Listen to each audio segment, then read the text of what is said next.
সবার প্রতি শুভকামনা রইল, আমার জন্য দোয়া করবেন। আসসালামু আলাইকুম, ধন্যবাদ সবাই।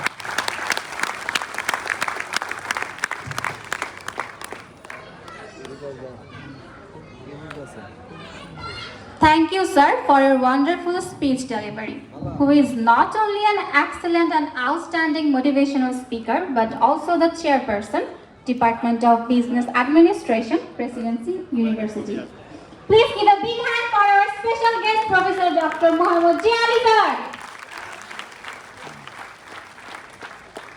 অনেক আন্তরিক ধন্যবাদ জানাচ্ছি professor doctor Zulfikar sir, chairman department of business administrator, presidency university. আমাদের স্যারের বক্তব্য অবশ্য অনুপ্রাণিত করেছে এবং বেশ কিছু বিষয় উনি একদম হাতে তুলে আমাদেরকে প্রমাণ করে দেখিয়েছেন। স্যারের জন্য আরেকটু জোরে করতালি হওয়া দরকার ছিল। যেহেতু আজকে জুমাবার, আমি আমাদের সম্মানিত ভাই জাহাঙ্গীর স্যারকে অনুরোধ জানাচ্ছি যে আমাদের বাকি প্রোগ্রামের